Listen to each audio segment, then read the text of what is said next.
Ada satu hubungan untuk dua insan. Tapi sebenarnya, dia cuma satu permulaan je. Pada banyak perkara yang lain. Jadi diorang ni kenalah sabar. Kena kuat. Dah tu, abang nak suruh saya buat apa? Telefon Teha. Nak tanya. Tak apa, nanti lah Teha cerita. Teha ada klien sekarang ni. Ya, Mak jangan risau. Ni, kirim salam ke ayah. Assalamualaikum.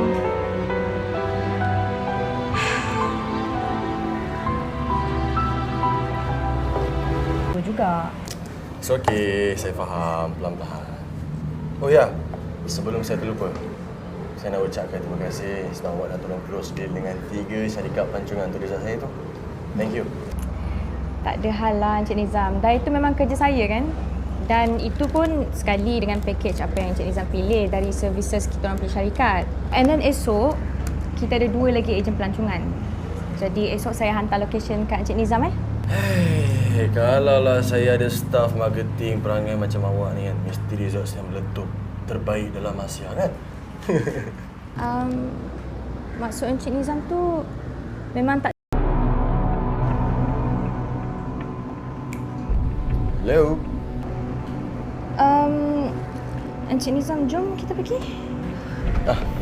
Jom. Sekejap awak.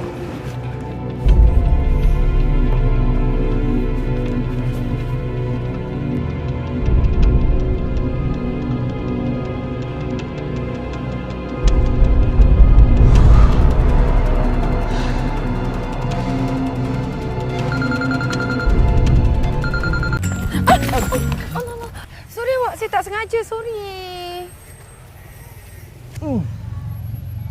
Sorry. Tak apa. Lagipun saya pun salah juga. Jalan tadi tengok handphone. Tak apa sikit je. Tapi barang tu kan dah jatuh. Macam mana tu? Tak apa. Plastik je koyak. Jangan hati koyak. Itulah saya tadi sibuk sangat ambil gambar budak-budak ni sampai tak perasan awak lalu kat belakang. Sorry. Oh, minat budak-budak? Minat? Minat sangat? Samalah kita. Saya pun suka budak-budak. Tambah yang cabi-cabi tu. Saya suka. Oh, ya ke?